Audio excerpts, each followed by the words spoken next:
nde accitmi de projet o pari nde hawre compétition kanko jeeyi gasi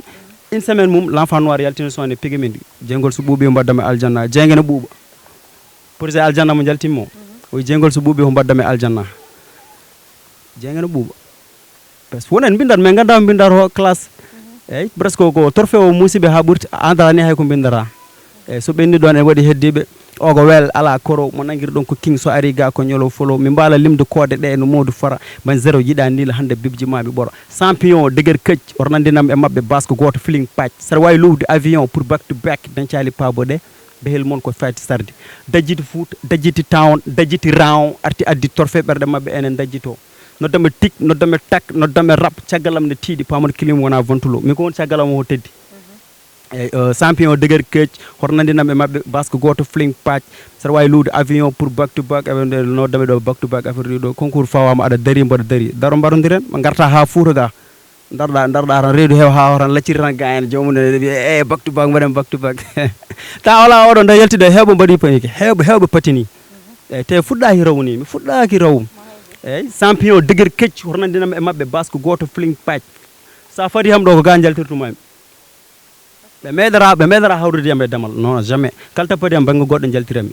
eyyi affaire o noon ko liggey eyyi mi hokkoraɓe conseil kadi affaire hasdagal ngal naafigagal ngal foof jarani liggey rek liggo tan keeɓa ko poɗɗa hebde o eyyi rab wona naafig rab wona seeɗani eyyi mérite no woodi min mérite ligguima kemmi ko rapport so waɗama engagé classe noon yo reno Azraïl guitte o pittali woni ɗo min kalde gummimi moƴƴani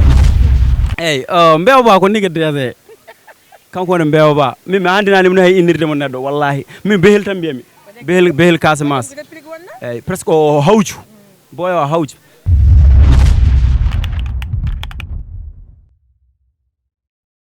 Hello la famille, ça va, comment vous allez? Alhamdulillah, c'est votre sister Salah, mon Rapoulal Invasion. Comme d'habitude, nous menons Fouta et votre émission préférée, nous Double Aspi. Hande eden do engade wadi sesi ndanan goto machallah qui n'est plus à se présenter l'autre Ogo précisément dans la région de Matam en ndakamo o salmini bandiraɓe mais avant ɗum noon en ndakamo bit goto comme d'habitude o waɗa yimɓe freestyle o wulɗo jaw voilà. Yo, hello guys, salam Elbas aka Bang Zero bang bang salmini on hande ko enen jogi émission dara ɓuɓota gomba clap. I say, yo, with the TikTok, pay the bitch Nico Boss, Fumalal Tal, Achubekala, when I mem sauce. I'm a big boss, big dad, Tandani cross flow, Rick Ross, what I know horse, not do Adamo, for the Kurono, Walla Bog, Achuporomo, so take a fast bass, Yantika for Bochorono. I say, yo, Baba Galen, Derry, filmera, me camera, microphone, Jingam, Jagido, Tida, no Samara, Coperne Subi Rab, Gile, Dubi, Kanyo Famara, Mofadi, Defed, them, Defed, the Defed, no me Yamara, Majere. Uri bondo de nibere kunus Pemporo freestyle no mi fofara Mambawa what the use the fawa vab the bam ko falata Mi wana bulil KSL Mi ko mi ramata Hada mi hala uri bonde budde persida Yeah Mashallah do wuli jaw Franchement tagal dum non encore une fois bienvenue dans l'émission Ndioul Double Aspi Joni ngartan kanko woni holon halnam hol gondo Elbas e Elbas holto ummi Elbas holto mawni e kadi holno indi Elbas kadi holto ummi kalnam aussi kadi parcours ma. Yeah, Elbas ummi koy Black Family, Elbas ummi koy Fouta, Elbas ummi koy Ogo. Elbas ummi koy Black Family jogino dum ko grand frère am wiye Black Bousso o wadi hem formé deux sister Maya, sister Ramjaz ko nder Black Family ngummimi don gandum rap don gandum lawolam holto pommi rawde ha waw yettato do wayɓe fof kam fof ɓe mbaɗi lesso mais oɗo instant min heddi hen mais hatta eɓe duusi kam parce que Black Family ummi eyyi ɗo Black Family joguinomo ɗo e Fouta Black Family joguinomo ɗo doole e Wourossogui Black Family joguinomo doole e Ogo eyyi yimɓe fof ne gandi ɗum min ko ɗon gummimi mbaɗa wiide ko ɗon gummimi ɗon mbaɗami formé ko Black Bus waɗi kam formé Elbas woni eriɗo jaam e nder rendo lamɗo lomtotoɗo gendenen koɓe leñolam bajotoɗo ballowo yonta hande pellital e peewal addine hakkille e yidde kala gollal so tawi aduna koye dandu mi suusi ardade guir addude jaam sellude duwaw hono jinnaɓe ala wadde gaño gueɗal ma ala ko ɓenni ɗon Elbas waɗi yo participé e concours kanko jeeyi 2023-2024 à part ɗum ɗon Elbas waɗi EP min carrière solo am première carrière solo am ko mbami ko EP et puis 400 weddi gis caliɗo yiya eyyi ɗon ummi par bokke compétition o kanko jeeyi min tellini ɗum min gaddi min pawi ɗum ɗo arte mistaba aljanna weltare koye hoyna sami hocce beng beng ha ɗo ewde bas nan ɗo ha joni nan ɗo jodde e ma sista. Ok, merci éclaircissement oɗon. E nder haala ma wi a woni ne groupe goto min namdoma ɗo commencement ɗo carrière ma puɗɗa ko a ardu toon en tant que solo walla ka garɗon natɗa e par groupe? ye puɗɗirimi koye groupe grand mo kanko yimanno Black Revolution Junior Richard Toll ko groupe o joguino toon eyyi nde Allah waɗi waɗi toon quitté o ari ɗo eyyi kanko waɗanno rap min rew caggal makko tan nde wonnomi ma e ha instant goto affaire o ko wiyete horan ko virus quoi koye répétition o wonno nde o paari wadde répétition nde mo makko mbi mawɗo min mboɗo jiɗɗi yimde ko grand frère am enen jeeɗima e baba o wino an gay gani oppo ha ɓoy oɗo yasani e yimde ana gaƴoto rek eyyi waɗi jour gono waɗanno répétition mo tekno bit o fiye biɗo ha pati to joƴinata biɗo ɗo garmi jokkimi biɗo to jokki biɗo wajiɓe foof laawi mbi vraiment mo ɓoy min no wawi rap oɗon son ko ɗon waɗa créé min jeeyi studio ka haal ko welma to min mbaɗi enregistré son eyyi koye groupe gonnomi nak koye groupe Black Family gonnomi hen gummimi Allah waɗi aɗa andi debbo carrière mum ne raɓɓiɗi seeɗa e sister Ramdias on ko miñam e Maya ɓe gacci kanko hoore makko nde o accata nde kanko grand frère am o andinani hema won kay accude par ce que omo acca omo waɗami encourage min pour mi wasa accude eyyi pour min ha joni o accani quoi Elbas kalta so yeehi dow kanko mon dow Elbas so woni hande to heeɓi ko heeɓi walla yettima to yetti ɗo walla ƴetti torfeji ɗi ƴetti ɗi ko yettude Allah yettude Black Bousso. An hol motivation mo keɓɗa ha naɗa e game o ko famille ma proche ma on camarade walla influenceur goto mo kettoɗa genre on artiste comme Baba Mal walla Abou Djouba walla whatever? min ko goto tagui am nadde rap mi haalima ɗum joni joni woni Black Bousso min ala artiste goɗɗo mo jeeɓonnomi non min caggal makko gonnomi guila Richard Toll 2014 2015 eyyi Allah waɗi o ari ha ɗo ha e nder hen min batti yimdude Allah waɗi min dañi hedde 7 titres min ɗiɓe taw ko min ɗiɓe taw ko groupe o quoi eyyi min kanko tan mbaɗannomi suivre ala influenceur ala hay goto waɗani hen formé eyyi caggal Allah e ko Allah hokkemo ko kanko Black Bousso o. Ok, nane ouverture nder haala ma ha en ɗon a waɗi ɗon EP a waɗi ɗon mistake et tout mais ha joni jimmi manam depuis début carrière ma en tant que solo combien de projet mo mbaɗɗa gatnama hen manam détail par détail? yo départ nanɓe carrière solo nde nden ko EP goto mbammi weddi guis eyyi weddi guis mbammi après ƴetti concours o jaltimi mistep aljana eyyi EP o wonno ko 4 titres eyyi EP o wonno ko 4 titres ɗi Allah waɗi hen mi waɗi réussir presque premier EP premier concert mbammi réussir ɗon dañmi SL pour ngabbude dow eyyi titre EP o weddi guis caliɗo yo mbami weddi guis tagui am wadde ɗum sah ko groupe gonno mi yalte groupe o kam fof ɓe acci rap wiyata ɓe oɗo no vraiment o yahata hewɓe ne darano oɗo yesso makko est ce que kanko mawya walla o yahata est ce que ko wona ɓeɗo joguinomo ɓeɗo gacci o accat eyyi nde garmi nde gaddumi EP o gaddormi weddi guis eyyi ko réponse won ɗon quoi mbaɗa hol añɓe ɓe hol daronoɓe ne mbiya non Elbas ko Black joguinomo walla ko systéme Maya joguinomo saabu gaccira kanko accat non ko yidde hollidemi min woni ɗo ha joni yo kom gar wadde deggal haram weddi guis ɓe jeddinoɓe kam fof ɓe jiiri guite mabɓe. Ok, Elbas e nder haala ma ha en ɗo wiya wonde participé concours goto biyete kanko jeeyi manam concours o holko pousse ma ha mbaɗa hen participé hol motivation mo keɓɗa mbaɗa participé e concours o e kadi par ce que déjà eɗen gandi an puɗɗa toon ɓe ko yimɓe joguiɓe talent uji est ce que musine ma est ce que yin ha nder mbaɗa découragé walla ko way noon e kadi ko holko ñanguɗa e nder hen e hol conseil kadi mo dokkata jiɗi wadde participé e compétition he? min affaire concours mom ɗum ɗo ɓooyi wonde rêve am quoi eyyi guila mi waɗani carrière solo guila mboɗo woni groupe somi monté cons ɓe jaggat mi fiiga impro walla mboɗo fiiga freestyle Afrique ɗi ɗon eyyi kadi mo ɓooyi wadde suivre rap Galsen quoi ngaka nde gaƴino flow up ngaka wiya ko jingganama an sa addi mborma ma addi mboram holko jouwata nder an a yiita défaite mborma o mbira o arbitre jingui avertissement ji o heeɓi kadi avertissement ɗiɗon affaire uji eyyi ittiyam ɗo yaade concours to kamɓe mbira mi jogui talaɓe ittiyam ɗo ko ñamdeɓe holludeɓe tala no suuɗino ga nde mbami carrière solo nde nden ɓuurmi dañde liberté eyyi par ce que man ndemal rew waaw mi waɗa rew pari mbawmi rap jamo holludeɓe kamɓe keɓe mbaɗata komi mbaɗata ko min mboɗo wawi wadde ko ɓuuri ɗum eyyi compétition hay final o wiya ene waɗe back to back ɗon darimi godirmi min billah wallay kala waɗa face to face back to back kamɓe fof mi ñamaɓe holko holliri ɗum min kokka son goto jumata son ko an waɗata ɗum répète mbaɗa culture ko belɗa mbatta a faami par ɓe kokkuma beat classique 2 minutes pire biɗe classique o biɗo kamɓe gaddata ɗum ɓe kokkuma 1 minute 30 secondes jima e Baba Kane gurdam mum e mayde mum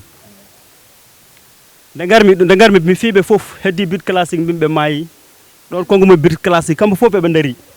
eyyi haso laaɓani haso tawi ɓe mbi laaɓani min mbiɗa wawi hokkude ɓoɗon promotion eyyi ɓe gara worɓe tega haalis min mbaɗa face to face eyyi kadi piyaɗo kadi kadi a famata tan haala piyaɗo jinggama tan wiyata jinggama seedeji ne kewi toon eyyi ɗum ɗo foof ko noon concours mam so tawi ko 8 personnes waɗi hen participé walla 19 personnes so goto ƴetti tan waɗata tan no haalira quoi presque an ko artiste ma o jiyata o ko artiste mum yiyata goɗɗo artiste mum yiyata an heure laji ɗi jiita yam ɗi a yiyata ɗum e artiste ma o mais compétition heure laji kewɗo nani hen holokkanoɓe bid 1 minute 30 secondes yoppi hen ɓe piyani ɓe jejjit ɗum ɓe mbawa aɗa heɓde gane winde son ya studio waɗa enregistré e hokkama micro sus hokkama micro walla babagal hokkama micro hokko oɗo rapport micro daro wiya ñamodire 1 minute ƴeɗɗo e moon hodde an ma hakkille ma hokke o ɓeyɗiɗo vraiment hol ɓurɗo hanguede hen kadi hol bawɗo hen rab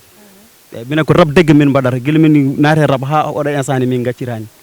eyyi kanko jeeyi ko min jeeyi holmo jeeyi kanko jeeyi min jeeyi boy hay soɓe classe bas ko messi coufra mbattumi penalty bang ɗo guddirami haala ka ok e nder haala ma a wi woni hen mbaɗa susu manam so gañama ha paari jiyanen koye mum ha jahan bonni victoire ma e nder ɗum noon kadi aussi woodi yimɓe ganduɗa mbi an a waɗani mérité oɗum victoire woodi kadi wiɓe kadi ganduɗa sa yi an a gagnima ka jingganaɗo gati mbaɗa organisé compétition on jinnaɗo mum debbo ko ɗo jeeya dikku an a jingganama a waɗani mérité victoire o an joni holko kallah hen an ko woni yendema ye min mala hen yendam min yendam de mi waɗi ɗum paari mi yeehi mi waɗi participé e concours kanko jeeyi mi fiiɓe mi itti ɗum toon mi addi ogo c'est quoi min oɗo instant ko musanno homo gasi quoi ye ko pour iba men ko yummum ɗo jeeya no iba men no foti duuɓi ɓami wadde ko organisé concours kanko jeeyi baba kana ƴettuno 2023 min garmi ƴettumi ko noon somi ƴettano goɗɗo ƴettat final coupe du monde mo ƴetti Espagne ƴetti hol bawɗo ittude hol bawɗo wiide ɓe jingganama Argentine ɗo Messi wiya jingganama minen ko hemin kodi noon min kam min e idole am foof hay Messi wiyete tan ko jingganama par ce que bawɗo way noon a wawa wawde tawa ala añɓe jamais te concours o minen min jiihen ko heewi kadi min janggi hen ko heewi a yeeɗe hen yiɗɓe a yeeteɓe añɓe wiya ɓe jingganama ɓe ɓeydnam ko heewi ha oɗo instant nde yeppaw toon concours goɗɗo ɓe gaɗa ɓe ƴewata mi arata mi ƴetta ɗum min nawa nden ala jingganama après o ko liggey jaggumo concours e ko heewi janggumo concours e mi ɓeydani hem technique par ce que a jooɗoto gaddenɗa bit mbiɗa ya fi ɗum ɗo e ɗum ɗo hoɗum gandumi e concours e rab wona jooɗa dow seeɗa tan waɗi nani en namdi ko heewi il faut jogoɗa staff il faut jogoɗa beatmaker moƴƴo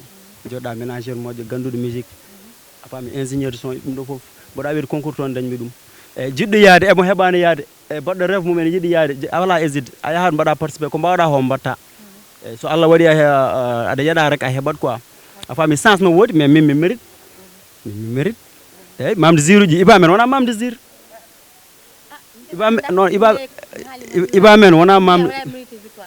eyyi kamɓe mbawi wiide noon ala probléme eyyi min mi jaɓima taggal ɗe ƴettumi concours ha gaddumi ga a nan galle leeli nayis mi heeɓi haalis mi ponnomi heɓde o vidéo ji poɗɗi tournude mi tournat et puis poɗɗo heɓde o mi heeɓi ɓeydimi dañde connaissance à Dakar après concours o no foti laaɓi mbaɗami invité Dakar mbaɗa waɗa hokke transport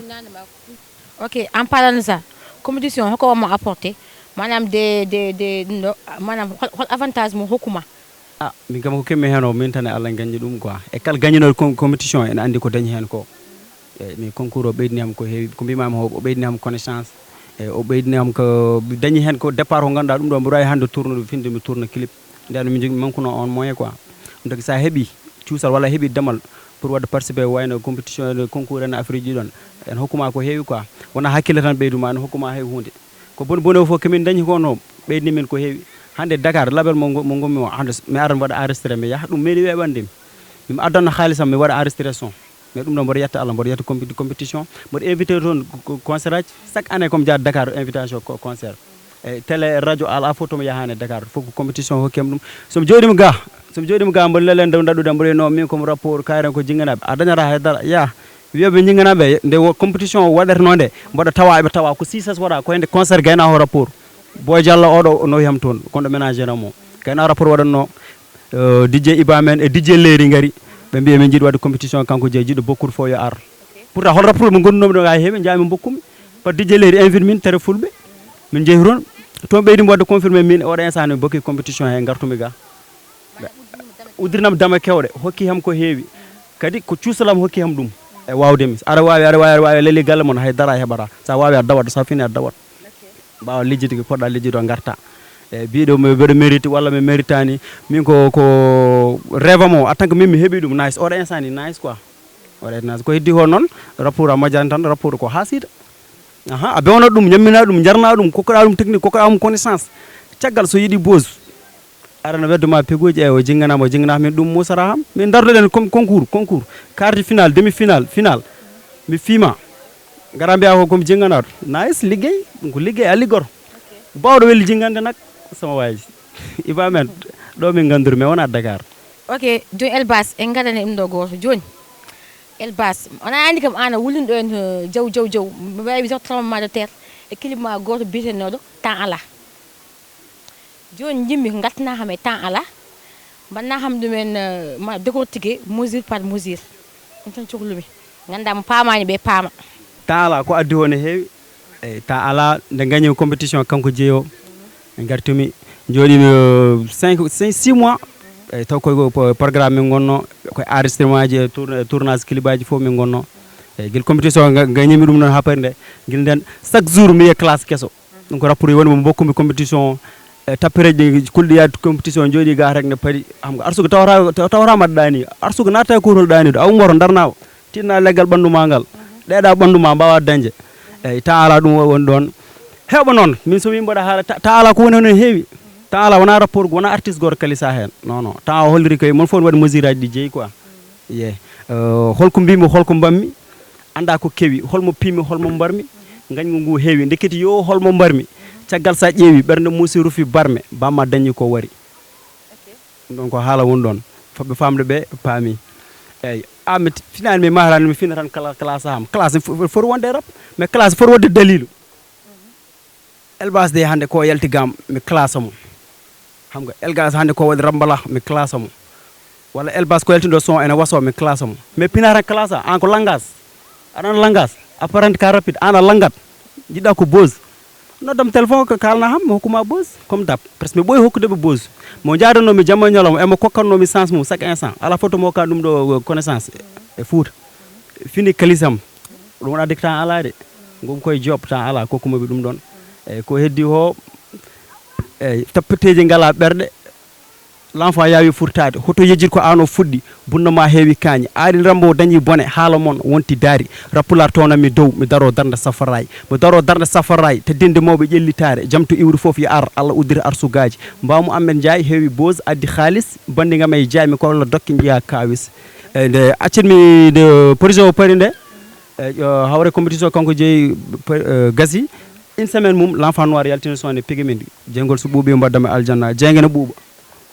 projet aljanna mo jaltimmo o jeygol so ɓuuɓi ko mbaddami aljanna jeygene ɓuuɓa par ce que wonen bindat mais ganda ko bindata classe eyyi presque ko trophée o musiɓe ha ɓurti andani hay ko bindata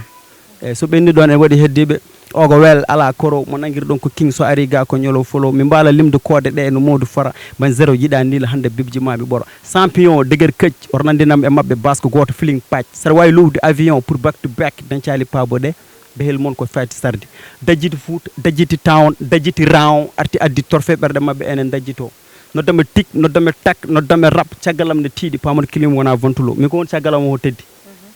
eyyi champion deguer kecc hoto nandinam e mabɓe basque goto fling patch saɗa wawi lowde avion pour back to back eɓe noddame ɗo back to back affaire ɗi ɗo concours fawama aɗa dari mbaɗa dari daro mbarodiren ɓe garta ha Fouta ga darɗa tan reedu heew ha tan lacciri tan ga en jomum e back to back mbaɗen back to back ta wala oɗo nde yaltide heewɓe mbaɗi panike heewɓe patini eyyi te fuɗɗaki rawni mi fuɗɗaki rawum eyyi champion deguer kecc hoto nandinam e mabɓe basque goto fling patch sa fadi ham ɗo ko ga jaltirtumami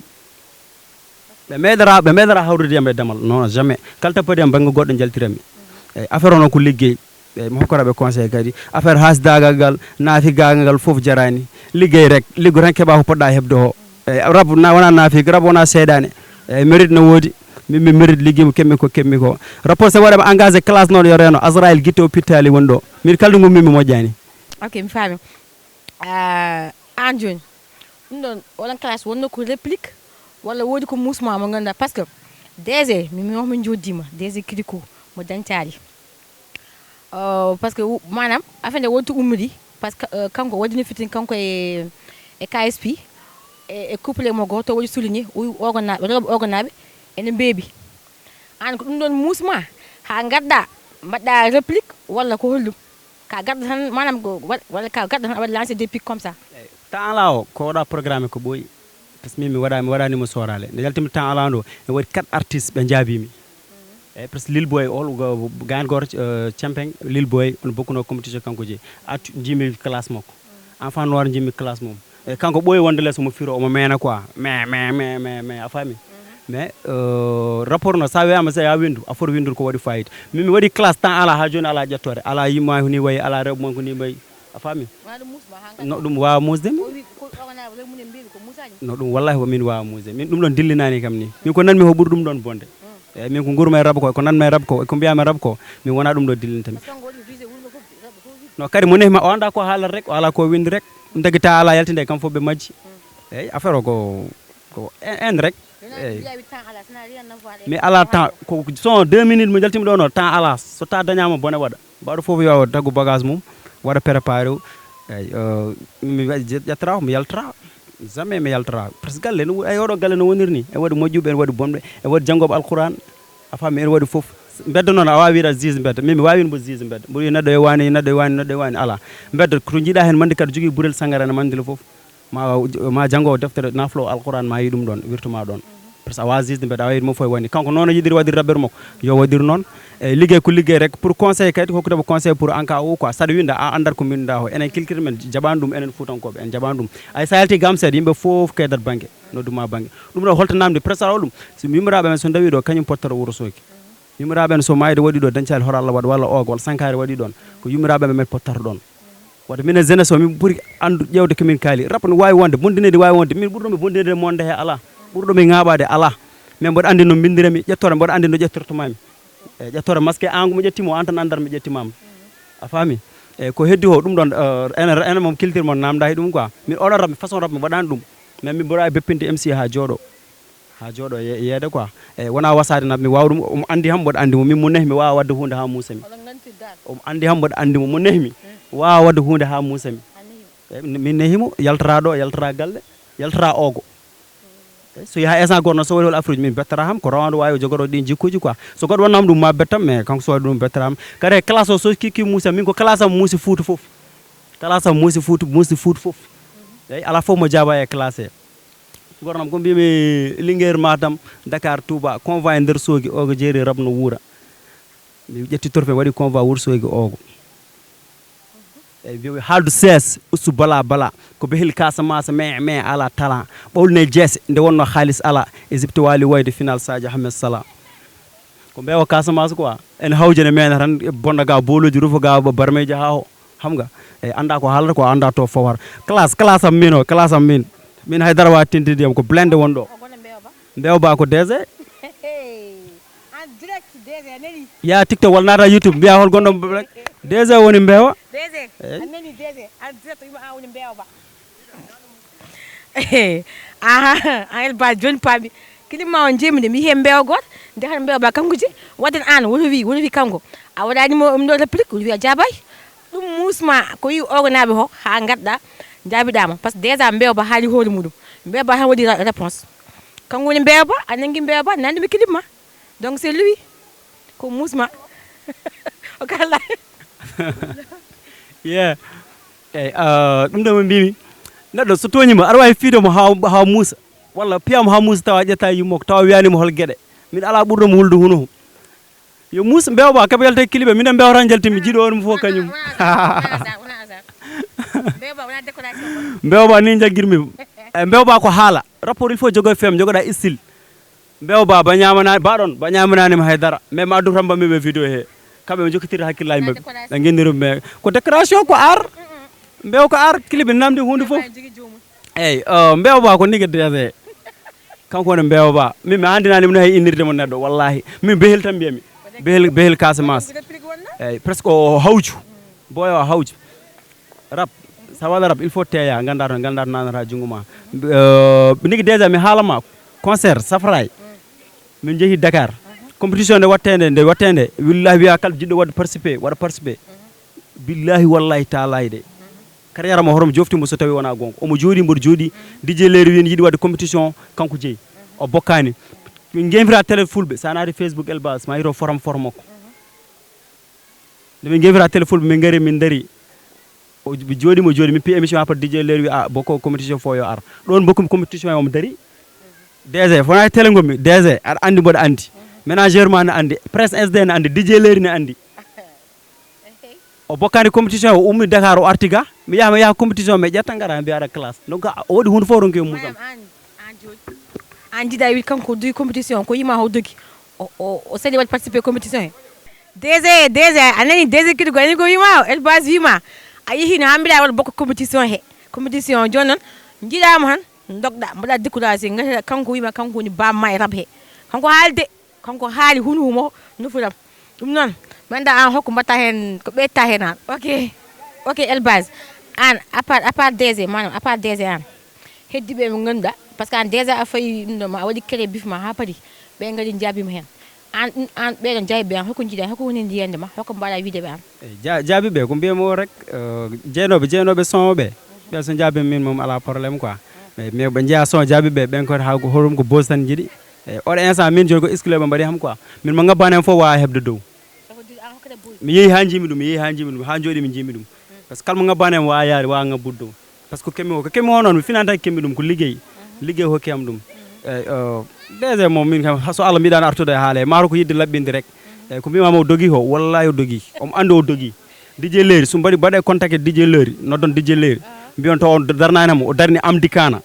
o darni DG minen DG minen mbaɗuno émission o darni o waɗi min o wi to kala bokko yo ar ɗon bokkumi kanko dogi o arti Fouta ga lelɗa aɗa fiya omelette ma nice urgent ala artiste minen fof min place am guddumi jami toon bokkumi compétition min au mois mbaɗom Dakar mi liggayi ɗo mi ko kemi bo foti hebde ɗum presque mi mérite kadi jarannam e kadi mi hokkir fof pour ɗum ɗon kadi min gonde duwaw jinnaɗo minen kala komin gummini arat inchallah min ndi ñakkata nanguen ɗon DJ Sous o waɗi ɗo hen message goto manam information goto Rappla Innovation wonno ɗumen ɗo hen e tigui 400 000 entre batel goto wonno entre Ogo Kanel Ourossogui e Sindi Bamamɓe e nder ɗum ɗon Kungsi Bolo kañum yalti wi onon hay ɗo jettahimo kon coppi mais andi kam wasaka ma nani ɗumen joni an joni hokko woni yiyande ma ko haali ko est ce que an so oɗon batel waɗa ma waɗi participé eyyi cadre Kungsi Bolo mo wiyata coppi ɓe kanko mo andi mo jottodiri emo wiyata coppi quoi eyyi min ɗum ɗon mi tinani ɗum wax dëgg yalla ɗum ɗon mi tinani ɗum eyyi mais cadre 400 000 ɗum ɗon mi yiiɗi mi woni Dakar ɓe neldi hen vidéo DJ Sous eyyi omo tigui 400 000 pour back to back artiste uji gonnoɗi ɗo le piro ɗi min mbimi won hulta jamais hande so tagui ɗum ene leeri tagui min seɓe bokki mami bokku saɓe bokkani min mi bokkata holmo mbaddami toon min ko kamɓe jimmi ñamde kamɓe ɓe gulloɓe waji ɓe gullata ɗoɓe ɓen jimmi ñamde pour andiddeɓe min ko ñam mbammi do ligguimo Dakar o four mi waɗi ɗum xeeb sa min ko wonɗo haalde gonga mboɗo waɗiɓe xeeb quoi eyyi DJ Sous 400 000 ɗe yo tagɗi janggo min mi nan tan 400 000 mais ha joni min mi yani 400 000 mi yani wiya le 20 walla le 30 oɗo mois compétition ene paari bokko of artiste bokko fof ko nden o andata hol susɓe walla ɓe cuusa billahi ma yi hoyɓe doga deuxiéme kadi kala ma war hoore ma yi toon wara hoore ma yi Elbas en ñaami toon rapport uji Azraïl em gandi ham mi firlitor rek comme ñamnoɗo mi ñamtat mi yartor tan mi lelomi ɗano quoi Dakar coɓmi ɓe ɗo mi ara mi jokkiraɓe kamɓe foof artiste uji Fouta no woruno yo teg 400 000 o fawa ƴeewa waɗa saɗa guila compétition arani halis o 400 000 ɗi min woni bammaɓe mo hollimi ɗum Dakar mo hollimi ɗum ɗo ko bakkodiral won ɗo mais ay Dakar toon kollumi mi woni hole on so addama ɗo Fuutankoɓe mi ñammina guiri mabɓe mi holla dañani wadde participé hawrude e compétition kanko jeeyiɓe ɓen ɓe mbawa laaɓade ɗo hol gonɗo Elbas walla holon ɓe lati rapport uji Fouta billahi nden carriére uji mabɓe ñifat kamɓe foof A ha Z ok Elbas hol message mo mbatta lancé envers les producteurs par ce que déjà onon ko mbaɗon ɗo ko on rapport uji on dillini leydi ndi ganduɗa kala ɓi pulto woni partout dans le monde tini ɗumen kala suuji mon ɗi manam dilni leydi ndi o fait manam hol message mo mbatta lancé envers les producteurs an ha ganduɗa joni hen koye moɗon par ce que déjà eɗen gandi so jogu jotuɓe kamɓe ha mbawi wadde créé batelaji mawɗi ganduɗa walla sayfaji mawɗi mo ganduɗa ɓe tega ganduɗa somme mo ganduɗa ko aduna fof en coow hen hol message mbatta lancé ɗum noon ha onon ganduɗa onon artiste aji ɗi foof ha joni hen koye moɗon commerce aji jeeyi koye mon wonɓe showbiz ɓe ha jii hen koye mumen ko adi fof mbaɗonma remercier oɗo question mi ɓooyi yidde posé ɗum kadi hunde wande ni mi ɓooyi yiide addinede comme ça ɗiɗo débat ji quoi par ce que min mbaɗa suivre américain ji min mbaɗa suivre rap galsen hannde ko ɓuri hewde ho ɗum ɗon ɓuri wawde wurtinde rap enen ko wari rap men ko lohi rap men ɗum ɗon en jeeya hen par ce que arsuji mbawa yaltude ɓe mbawa yaltude ɗo jo ono no gari ɗon ɗo ni ɗo gari ɗon ɗo ne Fouta ni ɗo mo gandu ha heewi talent kewɗi nan ɗo e Fouta holko wawata yaltinde ɗum Dakar à chaque fois piposa zokil gayngo tegini ɓe 1 million hasso hewande kamɓe ma wurtima oɗo instant ni hewɓe gandi ɓen boyi kewɓe mbaɗa ɓe hen suivre te oɗo talent ene wawi taw daɗa ɓe dañi talent o ko ɓooyi mais yaltano min ɗum ɗon kam mboɗo yaadi hen back to back min ɗum ɗon ɓurmi wawde yidde sah min sino rab ko ɗum ɗo back to back tan chaque mois waɗe organisé chaque mois min ɗum ɗon mboɗo yaadi hen ko heddi o waɗa poddir affaire uji gueɗel gotel mbawmi haalandeɓe hen affaire o ko cuusal wa kanko jeeyi kembat Dakar o ɗum ɗon mawni hande Sénégal ala fof mo anda ɗum par ce que compétition kanko jeeyi o fawama TFM DGS tout Vibe radio fof fawama ɗum ɗon kadi ko hunde mawde yidde umminde Pulaar kadi ko ɗum ɗon ko woni mission mabɓe kamɓe mino mission amen ko findinde yimɓe conseil de suwaɓe conseil de fof mais gadi batal kadi Afrique ɗiɗo classe kadi ɗum ɗo fof ko rap jeeya koye wurtinde rap jeeya quoi andinde rap sa woni côté goto rek sa woni côté conseil no moƴƴi rap ko ɗum ɗon ko findinde andinde yimɓe o gandano hamga neɗɗo heeɗe ma waɗa sentir ko ganda ko wurno waɗa sentir e son ma ha ɓernde mum hecciɗen walla neɗɗo ganda ko heure laji tan waɗa heeɗo son ma hande aɗa waajo hamko o dañi hen hunde quoi min hor ɓurra darde min no fewi yooɓe keɗo kemin kalata ho ɓe daara binda men ɗi neɗɗo noon timmani ko heddi ho back to back DJ Sus wi noon waɗa ɗum yo darno action o ene moƴƴi hen DJ waɗa big up DJ Kenzo on kadi ko ɗum ɗon tan woni quoi rap Pulaar ko dow il faut ɓe balla min ɗum ɗon tan wawi hokkude min doole ɗum ɗon wawi yaltinde min genre ɗiɗo émission ji hamko walla ɓe mbaɗa organisé à chaque fois quelques affaires ɗo Wourossogui nan ɗo Matam ɓe mbaɗa ɗum organisé ko ɓuuri commune o ko fof hawra hen walla région Matam fof wawa hawrude hen ɗum ɗon noon ummini rap Pulaar te kala ko umminde rap Pulaar ɗum ummini min ummin on wadde jaggen hen ha tiiɗi. Ok Elbaz holko musma e game Pulaar he par ce que woodi wiyoɓe rap Pulaar yeehi yahani hol message mbawa wadde hen lancé nan min weltanimama question o kadi min mboɗo yiɗi namdede oɗo question ɓurmo wawde weltade par ce que min wona webɗo waɗa classante rek min komi kaɓantoɗo min mbo yiɗi rap Pulaar ɓuuro ɗo rap Pulaar 221 yarani caggal mais côté goto emin goyi holko tagi min goya influenceur uji min woni Dakar mi hawri toon ko heewi mi hawrino boyji gummo banggue goɗɗo gara mbaɗane toon organisé concert te Fuutankoɓe nan ga boyji ɗiɗo génération gonɗo o Fouta o suwaɓe wonɓe ɗo ɓe jeunesse gonɗo o ɓe ko minen ɓe jiiɗi ɓe pondade min hay goto est ce que a faami ko juuɗe ɗe manki emin manki hokkede juuɗe minen komin golloro fof min golloro emin déplace emin jaltina vidéo ji emin mbaɗa artiré son uji emin konga vidéo ji fof emin mbaɗa min mbaɗen haalisa men pour yo yaltu kamɓene holtoɓe keeti minen min mbawa yaade 100 onon mbawa yaade 100 minen influenceur uji kamɓe ɓe mbawa yaade 100 artiste uji kadi mbawa yaade 100 mabɓe hamga ko jungue fandu quoi ko ballodiral o holɗum yooɓe jecciru min ay gon jaaɗa ha woni star ha paari nice on kala ko garɗa hen a ara langude rek mais on a wawa hokkudemo haydara a yiɗi feñde tan a yiɗi yiyede rek a yiɗi dañde gueel walla jiiɗa dañde boos ɗum rewnuma hen mais holko woni ga sa ari a umminima yeehi dow an wona darogal e Fouta a yejjitta jamais de la vie eyyi iba men mbawaɗoɓe big up DJ Leri mbawaɗa big up Ndiol Fouta mbawaɗa big up la Pulaar innovation kamɓe fof mbaɗa waɗaɓe big up presque kamɓe keɓe daraniɓe Pulaar minen mbaɗumi groupe à chaque fois mbaɗi koye débat ji artiste uji tan ɓe goni koye umminde ɗum ɓe goni kalto artiste hal Pulaar dari Dakar kamɓe ɓe gara ɓe notoroɓe mbaɗa ɗum soutenir eyyi mi yiɗum wona goho wona ɗiɗi mais influenceur uji yomi jecciru min ko minen goni foof eyyi min jaaɗo ha o yetti dow to fayro mission mum ganduɗa ne gasi advice mission mum ko gasi sa hongeni ɗum concert Dakar an ko boos jilorɗa walla gueluji jilorɗa saɗa walla arga ƴetta zone talaji nani ga sa hocci ɗum a walli ɗum a waɗi ɗum organisé son walla waɗi ɗum produire album walla waɗni ɗum ha dude sec walla 6s waɗa concert billahi yaltaɗe hen minen min jiiɗi wadde toon wona min ngala wona min cuusa mais kamɓe goni toon kamɓe jogui ko woni toon o yooɓe jaggan min keɓe jaggaranor woɓɓe minen min gara mbaɗa participé concert aji kewɗi Dakar emin kawra hen emin gandi foof yooɓe jaggoyede ɓe jecciro bose ene weeli mais wallu ganduɗa min de aɗa ko jimmi wadde mi waɗa ɗo affaire mo ganduɗa e Fouta min ganduɗa janggo e jaam so ɓiyam ari walla miñam ari ma dañno wasiri wi a vraiment ɗum ɗo de élevage nde wurno nde hasomi yeehi caggalam élevage de darino ɗum ɗo ne haɓantono ɗum ɗo eyyi mais bose hande janggo gasa eyyi mais holko mbatta holko bindira hol bataki mo bindira goppaɗo ha jamais mayata te kal gardo ko caggal ma rewata min ji dugude me oɗo instant ni mbo waɗa bo big share e Joji family iro bio dego alphaji fouta minen ko ɓeɗon min mbaɗi gom ɓeɗon min gandi à chaque fois ha joni mbaɗa min contacté YouTube Instagram TikTok kala to min ji vidéo jamen ɓe gara ɓe mbaɗa aimé mbaɗa partager tout mangi share ok halma yuudi hol conseil mo dokkata manam suhaɓe miɗa moɗon ɓe wonɓe lesɓe ɓe goni e game he e hol conseil mo dokkata manam génération ma mo gonɗa oɗo sahaɓe hol message ɗum ɗo hol conseil mo dokkataɓe ye génération gonɗo less o conseil goto ko kamɓe ɓe e hay goto finanten yeehi e puɗɗorɗa ko ladde ay aɗa waɗe tette aɗa yana aɗa ummo non ha Allah holluma mbawa darade e mbawa darade ha mbawa yiyande hoorema ko jiɗɗa ho Allah nawma hade ha keɓa ɗum affaire o ko sese ala heñare hay goto hoto décourage e min somo haali min ane mo nanme rabba hande a wiyat no vraiment oɗo tardi walla mbiya oɗo yawi hebde bose xam nga walla mbiya ɗum wonde yawde o naata ɗo ɗi temps uji tan waɗa bose ɗi temps uji kono rabne weeɓi noon affaire ko sese ƴettuta ma kala ko jiiɗa ko sese gollotta carriére waɗata géré sa heeɓira waɗa para a yahata forsude moƴƴani sa forci tan a yanat quoi rapport uji honam ɗi moom ko gueɗel gotel bindol rapport artiste ne foti jogade ko windi min so mbiɗa classement mbaɗa wawi classe dema taw mi ƴetta yumma mi ƴetta e bamma mi classement musma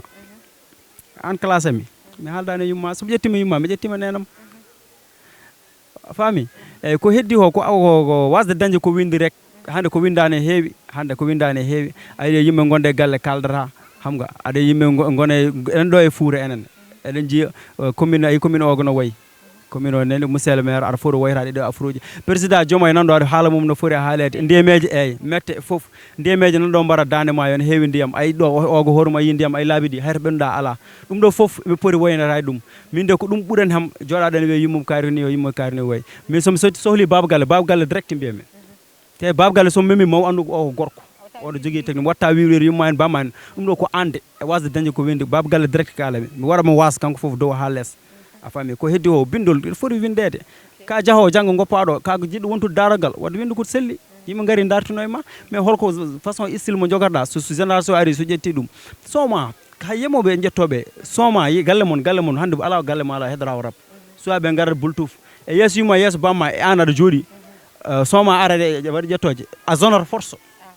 a zonor walla ƴettoɗa ha para mbaɗa vidéo aɗa yafno walla ƴettoɗa nodda jomum less aɗa yafno ala sens ƴewno bindirɗa piya jomum ha wuula taw yaara taw a ƴettayi a waɗa drayani a waɗani e dara walla saɗa jogui mbajiɗa mbajoɗa eyyi darogal foti labtude ala droit wadde tas yo Allah walluɓe ok Elbas émission mandi juuti mais ko noon weldi machallah déjà l'émission ti déjà à sa fin joni min dakket ɗo ene comme d'habitude bit goto aussi kadi mbaya ɗon kadi ha wala ha wuula jaw comme d'habitude après mbaɗa taggoto kadi ganduɗa tawi woodi ko jimi namdade min namda hima ça fait l'occasion nokka toon dernier mot kadi mbayda bandiraɓe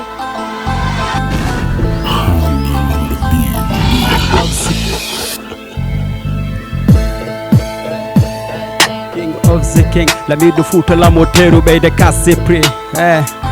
hulani back to back gadde ka sanke rapport mon koko ma yibba sey bas e classe chaque jour tanko mboɗɗo wuroɗo gaddi mayo tonko bantus holɓurɗo sellude bindol holɓurɗo yodde parcours parce que hasi on gadde goɗɗo nomi ha sungu bartu hakbo mo tummi yimde aɗay kos naññumami garanɗami ne jiɗɗa bos naɗa ogom cuutu juuɗe mballumami sa wawi rap yettu bas yettu troje ko mbinomami a wawa waɗi kene hawmi jabru Allah ganduɗami usine goore bunnama mbewo mon arama seero naati select sodi sipsi ala jeddi emin ƴeewa kuɓɓo bon hay ko fetti cusɗe lamba naat guewo andi foof haali foof bonno wuro hoto fettimani 5 kilo ko hendu fantilo billahi santiro waɗani tous tas jeyani hay darjumani 5 kilo ko hendu fantilo billahi santiro tiga Jesus yo I say mo hucci rey sister ene ɓorni rafu rose Elbas ne wawi militaire comme ni Doni Kroos mi rabbi ren pour hebde guerre walla pour bos hey mi wona goto jiguen ɓornata ko rose yo mboɗo jii natuɗo ordinateur saɗa arts yataw aɗa jogui air Elbas ne wawi rap ne jaari en jogui feere sa yimɓe ƴetti torfe oɗon gandi wona maire waɗanaɗo mboɗo yeeruɗo boule touf ko kalmi ko so musimo tinno ɓuuɗo ndemi ƴuufa Elbas oɗon gandi rapproji mbawa waddema hay tous ar gayi so mbi waɗa impro cikkata nanam koye mbuus yeah salam gayi ko heddi ho ko wadde remercier big guys yuji ɗi staff Elbas manager Elbas Goldco Seydou Alpha somi limi mi juumat quoi e kal bawɗo rewde caggal Elbas mi waɗi ɗum remercier no fewi mboɗo weltino frère am Black Bousso mboɗo welte moon Rapular Innovation par ce que ko hunde nde ɗo ko hunde nde weɓani mbaɗɗon ɗo wadde déplacé Dakar ha Fouta arde Fouta e musde e toɓoji e bone mayde nguleyke e foof oɗon muñi oɗon zéri oɗon jaadi hen pour ummide Rapular yo Allah yoɓ moƴƴere ko jiilotoɗon ho yo Allah naw ɗum dow les animateurs mboɗo waɗa ɓe big chiare mboɗo wawi widemo mboɗo waɗa big up DJ Sous DJ Kenzo DJ Iva men DJ Leere DJ Mangan Mumin kamɓe foof somi limimi juumot frère uji wonɓe Dakar Yaya Diouf big chiare Prince SD waji wonɓe ɗo ɓe boy jamɗi boy Amadou Run Gawway Mama Sow boy keddiɗi foof mbaɗiɓe chiare ko heddi ko muñje rek rabo ko muñal e liggey